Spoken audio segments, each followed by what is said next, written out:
Greetings, sports marketeers.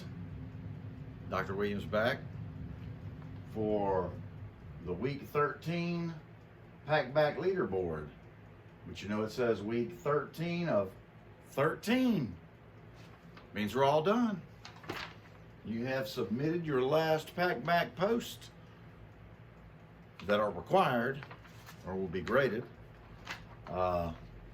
So congratulations. Now we just concentrate on exam 3 and the final, and you'll be done. Sports marketing I've written here in childlike languages. Today, we're going to give the week 13 update and then a little something extra. So, let's start with our number 3 place, the bronze medal, Benjamin Pendley.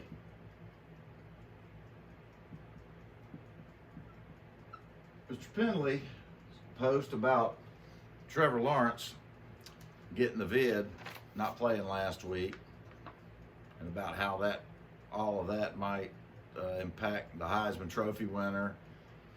You may have even said national championship, or maybe that's just what I thought. You know, with games getting canceled every week, I mean, I don't see how they have a national champion this year in Division I college football without putting an asterisk beside it or a highlighter or something. I mean, there's a whole rash of games canceled this week. And I just saw that UAB had a game canceled for next week. So I think they're canceled this week and next week. Not that they're going to win the national championship anyway, but it's happening to everybody. So that was a good post, good point. Maybe it'll be like a, you know, I don't guess the World Series, I don't guess they'll do that to Major League Baseball this year or basketball, but you know, it will always be mentioned, I think, throughout history. Yeah, they won, but I can't see how they can't. But anyway, that was a good post. Darren Fox at number 2. Darren's going to come up again in a minute. He came in number 2, week 13, with the long-running discussion of whether college football players should be paid. My personal opinion is yes, but people, I believe somebody right below him in a response made the argument that no, they're getting a college education and all that, and that's something you can argue about. But let me ask you this: if a college football player had the opportunity of a full scholarship to the University of Alabama or a full scholarship to Stanford, which would be more valuable? Well, education-wise, a Stanford diploma. That's one of the very top schools. That would make a difference. However, if he chose Alabama because he wanted to make money in the NFL, didn't really care about where the sheepskin was from, I think that generally blows up that argument about what the college is worth. Also, you can play professional baseball, professional golf, and maybe other sports. I don't know about MLS soccer without playing college sports. I believe it's only basketball and football where they make you. Basketball you have to play 1 year. Football you have to play 3, I think. Why is that? I'm going to tell you that 99% of the time when you don't know the answer, it revolves around money or revenue. So there must be something that the NCAA is getting out of it, or else they would make professional golfers play a year of college golf before they went pro, but they don't. And our number 1 winner for week 13, Dylan Fields, with his discussion post about Notre Dame football and whether NBC is happy that they paid all that money to broadcast Notre Dame football exclusively, since Notre Dame's been very bad for a long time. This year, they're pretty good, but it's a COVID season, and who knows what they'll do when they have to play somebody, a big horse. They always fold on that deal, but I mentioned in his post that, you know, there's an affinity advantage to Notre Dame, just like the Cowboys. They have a Notre Dame recruits students from all over the country because they have to, because of the scholastic ability they have to show. They can't just recruit students from Indiana. They have to get people who are smart, make good grades from all over the country. And they still, just like Stanford and even Georgia Tech, but they've been more successful than Georgia Tech. But so they have a fan base all over the country and even all over the world, because Notre Dame graduates go all over, and so that affinity advantage, maybe that's worth it to them. I don't know. I'm going to look it up though. See if NBC feels like they're making money on that. In a close fourth, less than 1 point, was Arima Wide, by the way, followed by Nathan Tucker.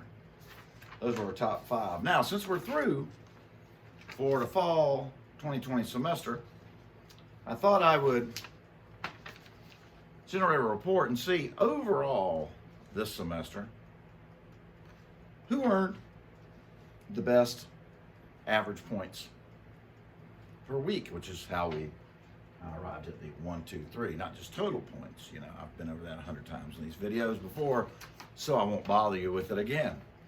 So, overall, for the year, we have at number 3, I'm just going to circle Benjamin Pendley and draw it over here because he's number 3 for the year. How about that? Number 2, and he had a total amount of points of 3,300 and an average of 84.9. That is solid over 13 weeks. And he had 13 questions and 26 responses, so he did just what I asked. 13 weeks, 1 question, 2 responses. He didn't do any extra, which is fine because what he posted was high quality. All right, number 2. We're going to circle number 1 over here for week 13 and draw it in over here at number 2. Because Dylan Fields came in at number 2 for the semester. I believe I said the year earlier, I meant the semester.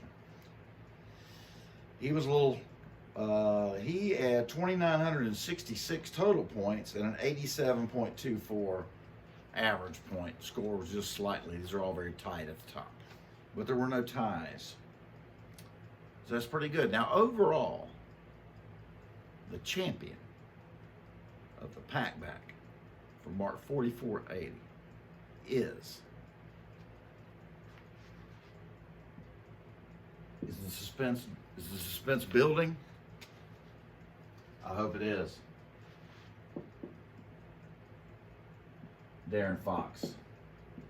Darren Fox is our champion and should get a prize. I might need to come up with a prize and send it to him.